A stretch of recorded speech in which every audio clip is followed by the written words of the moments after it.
Running alongside country highways and small towns, the Kinnickinnic River flows for a 22-mile stretch along the banks of western Wisconsin.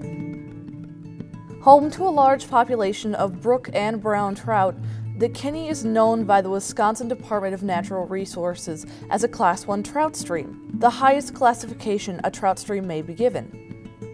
To residents of River Falls, it is a source of city pride and namesake. You know, the reason that River Falls is here today is because there was a waterfall here on the Kinnickinnic River. My business grows every year because kayaking is one of the #1 growing sports in North America, along with fly fishing as well. From shops to murals to walkways, downtown River Falls demonstrates its pride in having a river directly in town. Many use the Kinney on a regular basis, interacting with it through fishing, kayaking, strolling along the White Pathway, and sitting along the banks of Lake George, one of the 2 man-made reservoirs in town. But what some residents may not know is that while the Kinney has been identified as an outstanding water resource by the Wisconsin DNR since 2006, this acknowledgement does not include the stretch of the Kinney within the city limits. These designations officially stop at those 2 points, Highway 35 and below the Lower Dam. The section of river running through the town does not provide outstanding recreational opportunities, support fisheries, or have quality water. Some believe this is because of the 2 resident impoundments named Lake George and Lake Louise. And in every respect, this stretch of the Kinnickinnic River fails to even meet the definition of a river. You know, it's 2 impoundments. These 2 lakes are created by the city's 2 dams, Junction Falls and Powell Falls dams, both of which were established in the late 1800s. Throughout its history, the Kinnickinnic has had at least 8 mills and dams, if not as many as 10. Because in the 1840s, the only place that people were settling in the West was along rivers and along waterfalls on rivers to utilize them as power sources to run mills. With that said, we have a long history of milling. Milling made this town. In 1900, when hydroelectric was first installed on the dams, it generated 100% of our electrical consumption because there was no other means for generating electricity in the area. So we have literally dwindled from 100% of our electricity coming from this hydroelectric facility to now 1 to 1.3% of our electrical consumption comes from the dams. This is a trend occurring throughout the United States recently. Communities are realizing the dams that made their towns inhabitable are no longer serving the purpose they once did.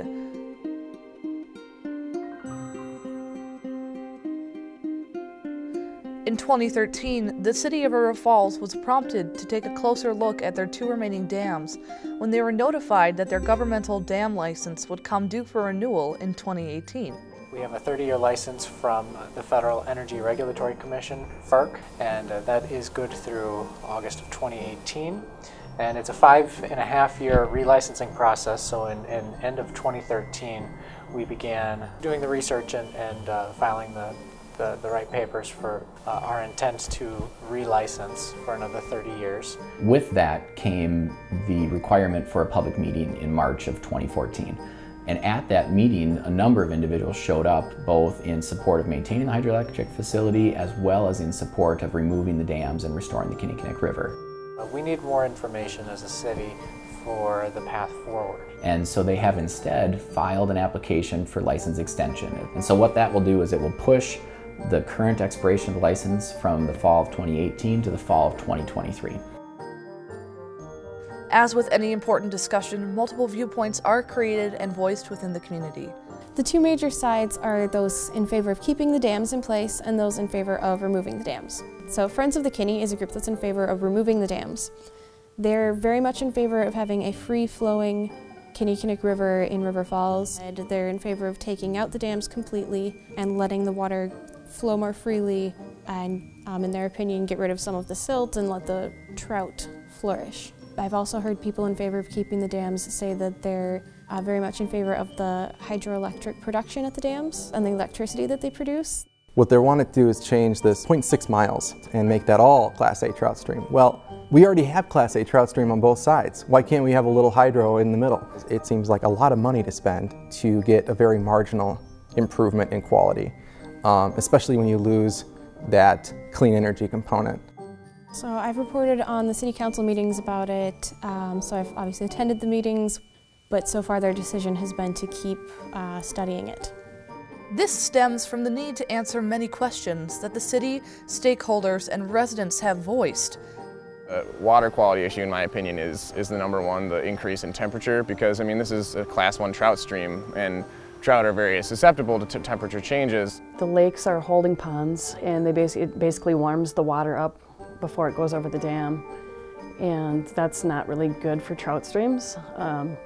Trout need to live basically below 68, 67 degrees in order to be healthy and reproduce. Another popular concern with dam removal comes the disruption of decades-old sediment that may or may not hold toxic properties. There's a massive amount of sediment that'll be washed down the river immediately, and that's guaranteed. If you look at the sediment analysis the city's being done, it's going to be hundreds of thousands of cubic yards of sediment will move downstream, and that's a huge amount of potentially toxic sediment that would be released, because prior to 1971, before the EPA, there were no controls about what was dumped into that river. During December of this year, they will be conducting core sampling, where they actually go in and grab samples of the sediment all the way down to the bottom of the sediment, and they measure contaminants in that sediment. And if there is not toxicity to that sediment, the management of it is fairly simple. It can mainly be managed in place, or minor amounts of it can be allowed to go downstream. While tests are being conducted on the dregs of Lake George and Lake Louise, many have concerns about the hydroelectrical facilities. If dam removal were to occur, how would the city replace the clean, locally produced energy made by the dams? How significant is 1.3% of the city's energy? And why can't the dams make more energy? The capacity of a hydroelectric facility is determined by the rate of flow and the volume of water in the river that it is utilizing to generate the electricity. You are purely converting mechanical energy into electrical energy. So the available mechanical electricity in the river is purely a calculation based on how much water is there and how fast is it flowing. And a lot of the reason that the percentage has dwindled is because we have been consuming a lot more electricity. Since the energy produced by the dams is dependent upon the flow rate of the water in the Kinney, the percentage of annually produced energy will fluctuate from year to year. Right now they generate a little over 1.5% of our total electricity. Now that doesn't sound like a lot, but if you put it in terms of 194 homes, and you can kind of picture how many homes that would be, that's all their electricity that they use. Yeah, but what about the rest of our demand? That doesn't even consider our commercial consumption, which the university, biggest electric consumer in the city. We should really be investigating ways to increase our production of green energy along the lines of the solar garden and the green energy blocks. Sure, it's a small slice, but it's a slice that we don't have to really think about and doesn't really cost us much. The cost that many are asking about is, what will the actual price of dam removal be? The date is now 2017 where the decision point is, and we have no number for what this is going to cost. The city estimates anywhere from $660,000 to $4.5 million. These estimates differ greatly depending upon the results of the sediment toxicity levels and other research studies. The studies will determine how much care and restoration will need to be invested in addition to removing the dams. Despite the range of passions and interests in the dams, it is unmistakable that the Kinnickinnic River is a major asset, resource, and pleasure to those who use it.